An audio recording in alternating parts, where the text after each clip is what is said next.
Hello Aries, and welcome to Sincere Tarot, where you get the raw, honest truth. This is your mid-September tarot check-in, and your theme is the Knight of Swords, radical, obsessive, intense focus. If there has not been much activity or communication, get ready for a lot. This is a lot of communication, potentially lots of texting, social media messages, emails, talking, things like that.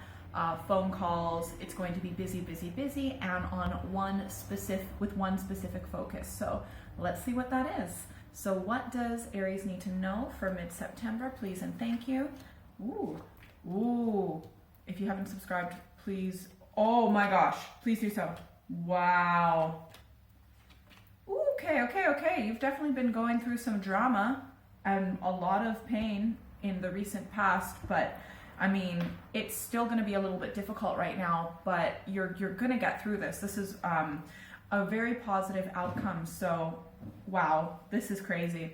So in the background leading into this, we've got the Devil. That could sometimes be a Capricorn influence, but overall it's like negative, toxic energy. It could be really, really like toxic fighting. That could be addictive behaviors. It could be in a horrible negative spiral, mental illness. It could be anything that brings you energetically very, very low, lots of fear and stress. So that's in the background leading into this. However, at this moment, you are coming up as the Sun. It's literally like the complete opposite from the recent past. So this is fantastic. You still have a difficult situation you're struggling with, but like, oh my gosh, you are doing so well to go from extremely low to really high. Like, I don't really know many people that can do that quickly. So well done. Wow. Okay. So you're coming up as the Sun, which in my opinion is the most positive, best card in the deck. Thinking about where you're going to move forward through in life. Maybe there's a partner or someone that you're wanting to move forward with in a positive manner, and you've got the same desires and life goals, things like that. I do see you approaching someone with love and openness, but still strength, but, still have that vulnerability, putting yourself out there, to someone who's coming up as the Four of Pentacles. So the Four of Pentacles, it could be an earth sign, but it could potentially be a woman, and most likely a woman, but this person is really has their walls up and is really feeling vulnerable and is potentially might kind of lash out. You might be somewhat, even though you're reaching out, still kind of keeping her at arm's length. This person feels like that they can't trust the universe, that life's not going to go their way, and that they need to hold on to any physical means and potentially money and monetary things like that. Things ultimately that don't really matter in the grand scheme of things. They feel that they need to hold on to that and not let go because they feel that they're not supported by the universe or God. The outcome we have is the Two of Wands. So, I mean, I think that there's going to be some sort of figuring things out together and some sort of at least the first stages of really planning. Because to me, the Two of Wands is really it's kind of like a decision, but it's also kind of planning. And I feel that there's one other person in particular that you're having to deal with that has been a very toxic relationship in the past. But I think you two are going to somewhat work together, okay? Your outcome is clarified by the Ten of Pentacles, which is security, family, happiness, joy, having a secure job, secure place to live, things like that. Not just for you, but for your family, if you do have a family, young ones and things like that, or just the kind of core nuclear family. Anyways, I do see some sort of the beginning steps of cooperation. This is just the near future outcome. I don't see the down the line outcome, but it's a pretty good start. I will say that a lot of this is propelled because of your positivity, because of your just trying so hard to make the best out of a really negative situation, taking something horrible and just trying to rise above. So, wow. And then this person's outcome clarification is the Three of Pentacles. So I do feel that they will be willing to work with you to some degree. They're going to want what they want, but they're still willing to do some negotiations. So that's good. because they aren't at the present moment, but in the future or near future outcome, they're definitely going to be more willing to compromise. All right, let's get some clarification cards.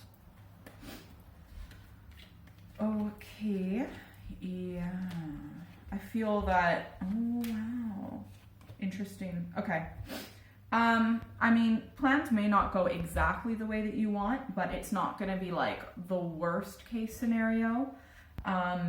I feel that this person is still like, they're not going to be completely different. They're still going to be a little bit bullheaded in what they want for the outcome. I feel that make sure that you want everything that you want for the right reasons as well, not for superficial reasons, which is what that person's about.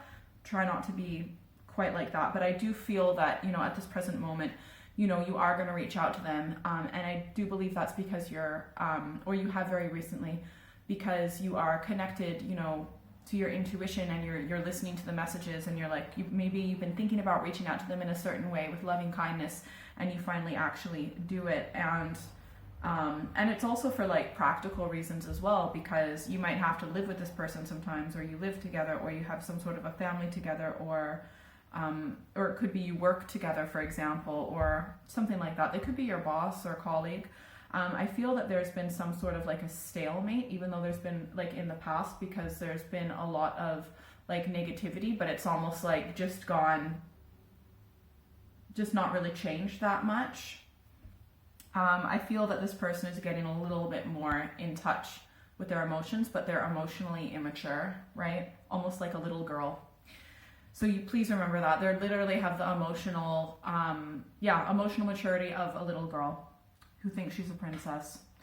So I feel that there's still like, I think ultimately like neither of you are going to be completely happy, but it might be kind of 50-50, but both of you will feel like both of you have been cheated. But at the end of the day, it is what it is. And let's just get one more clarification card for that. Yeah.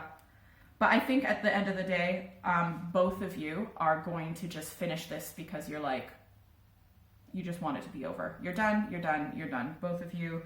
So both of you are just going to take what you can get, and no one will, and you won't be completely happy with it. But at the end of the day, I think that both of you will move on. All right, let's get some advice cards, please. So yeah, this has obviously been something that's been very on your mind, something that you've had to focus on for a long time. All right, so cool, interesting. All right, first advice card, we've got the Star. So I do understand why that, like, I feel that you reaching out to this person is making yourself vulnerable. You know, you're letting your guard down a little bit, but that's because you've got a lot of hope, even after everything, especially with that devil in the background. So just, you know, be hopeful, try and get some inspiration, wish upon a star, pray, whatever it is that you need to do. Be open to the possibility that things might completely work out, ultimately. Second advice card, we've got the Two of Wands. So you really want to be, you know, planning, thinking about the direction you're going to go, because I feel that it will be a new direction. So you need to start preparing for it, and visualizing it potentially. Third advice card, we've got the Four of Cups. This is an emotionally detached card. So obviously you have some sort of emotional investment with this person, but do try and not only keep yourself emotionally detached, to recognize the feelings, but try and separate yourself from it. And also to realize that there's an extra option, like a fourth option that you may not even be aware of. It's like right in front of you, but you don't quite see it yet. So even if you think, oh, it's going to go this way, or this way, actually there's a fourth way it could go. You just haven't recognized it yet because you're not paying attention. All right, final advice card. We've got the Princess of Pentacles. If there's anything that you want to do, this is an action speak louder than words, right? You know, we need physical action. That's what counts. People can talk, but until it's actually physically manifested, then it doesn't really, you know, show true intention. Be open-minded, and you might not get everything that you want to get, but you'll get a bit. One last advice card. Seven of Cups. Be aware of delusion, lies, deceit. This other person also might have, and you possibly might have, mental illness, addictions, things like that. I feel that there's a lot of emotional deceit and manipulation. So if someone is telling you something that seems too good to be true, it's likely because it is, okay? I hope that was helpful. Please have a great September. Like, share, subscribe, all that good stuff. I do monthly and mid-monthly readings. You can also check out my website you can also check out my website, which is in the description box below. If you'd like private reading, that would be awesome. And let's get you one more secret advice. Take care of yourself. Anything that you really enjoyed doing as a child, I want you to do it again, okay? Have a great month. Bye!